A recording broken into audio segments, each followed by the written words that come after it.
Good afternoon, Paul. It's Friday, the 29th of September, and here's the heads-up brief for today. Today's production consisted of 79 issues. We had a total of 66 issues in APAC, including 39 issues in East Asia Pacific, 7 issues in North Asia, and 20 issues in South Asia. And we also covered 13 issues in Europe, Middle East, and Africa.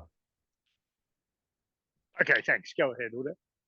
So, Paul, in Indonesia, the Indonesian airline Trigana Air announced that it has suspended flights to Oksibil, the capital of the Bintang Mountains Regency in Papua, due to the threat of attacks from the West Papua National Liberation Army. Okay, well, it's interesting there because Suzy Air hasn't had insurance for a couple of years, even before they actually had the kidnapping take place. So you've got a combination of reckless management combined with the ability to insure its staff and its passengers. So another cancellation into the highlands. And at some point, the highland Papuans, the farmers, the coffee growers, etc., are going to get frustrated. And there's going to be pushback against the TPN-PB. And really, that's the only possible positive security outcome is that Papua on Papua, because the army and the police have shown complete and utter ineptitude and inability to control the situation, anticipate the situation. I think they're dealing with an angry dog. They don't understand they're dealing with very intelligent humans, ones that just have been into a different type of schooling. And then when you've got the psychopathic nature of this current crop of so-called freedom fighters, which are just actually psychopathic criminals, the only outcome can be a community one, and the police and army act in every manner contrary to getting the communities on board. In fact, they're feeding the conflict rather than subduing it. And that's both through their inadequate, inhumane attitudes, but also just through their inadequacies as a security force that can neither plan nor implement, which is a hell of a bad combination. Okay, go on. Great.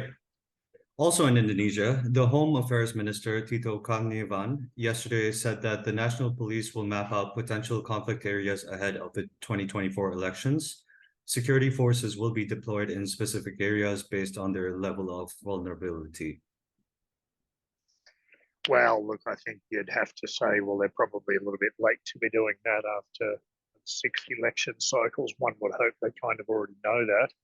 So I'd suggest that's the normal, hey, let's just pump some PR out there and pretend we're doing stuff and that we're not actually involved on the other side of the fence, like we shouldn't be as police. Go ahead. Right. In Thailand, 4 people were arrested in Nakhon Pathom province on the 27th of September, and police made the largest ever narcotic seizure in a single operation in Thailand's history. This included 15 million methamphetamine pills, 443 bars of heroin, and 420 kilograms of crystal methamphetamine.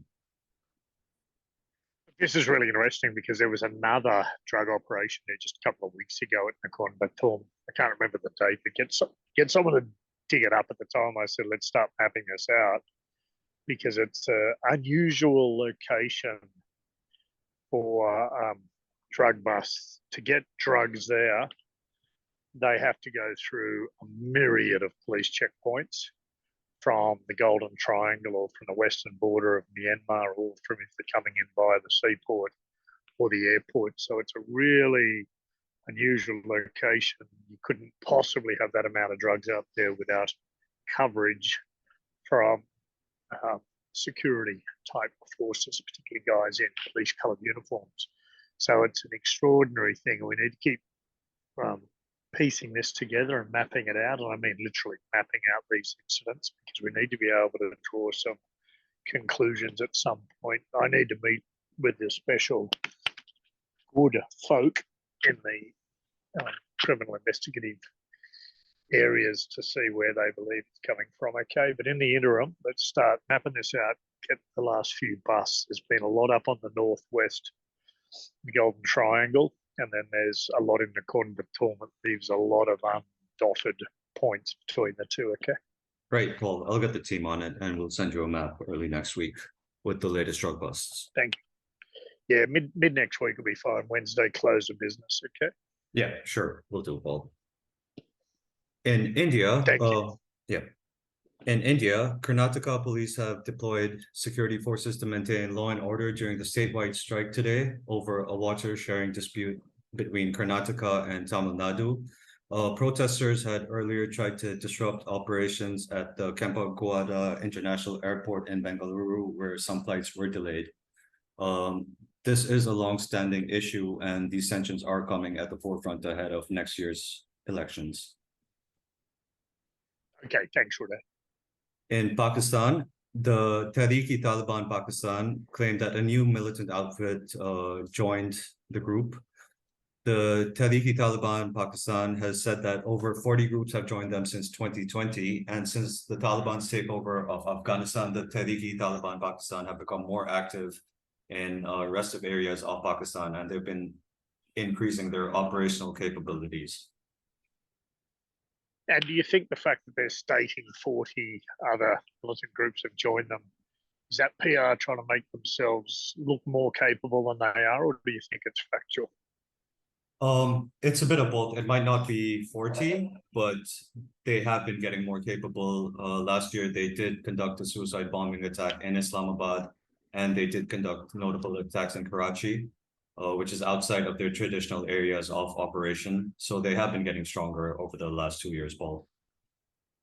Okay, thank you. And in Sri Lanka, the International Monetary Fund, IMF, failed to reach a staff level agreement with Sri Lankan authorities a couple of days ago because the government has a shortfall in revenue generation. Now, this affects the bailout package that the IMF had given Sri Lanka, and the IMF said that it would be unable to release $330 million US under the package. Yeah, it's kind of like Sri Lanka says all the right things to get promised money, but then won't do the right thing to actually get good on loans. They want it to be gifts, don't they? Yeah.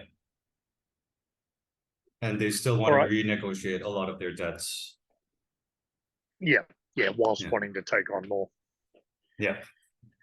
Okay, and any other? Yep. Sorry. In the EMEA region, Paul, there's a couple of topics. Yep. So in Lithuania, NATO said that it will deploy airborne warning and control system surveillance planes in Lithuania to monitor Russia's positions along borders with NATO states. Yeah, look, at what point does Russia go, no problem, you're a part of the war, Lithuania, take this? Yeah, we'll keep an eye out on this. Because, look, the reality is at some point, Russia's going to do exactly what it did in terms of everyone said it won't have the courage to cross the border because it's so scared of NATO. I think NATO is giving absolutely no reasons to be scared of it. NATO's standing on a soapbox with a very wet roll of paper, promising to hit people on the nose with wet rolls of paper, but they won't commit troops on the ground. So it's just a big farcical joke. And I think for those that haven't worked out yet that it's a big farcical joke, it's a big PR exercise, and NATO and America are not committed. And even if they are, they probably don't have the capabilities or the ammunition supplies or the will that they, other than that, what they espouse on their soapboxes. I mean, how many wars do they have to screw up being led by America before they perhaps realise that they need to stop talking a big talk because they're not delivering? No one's hearing them anymore. And, you know, this long-awaited counter-offensive and all these weapon supplies, but, I mean, only the most ardent of blind analysts still think Ukraine's on top. Right, yeah.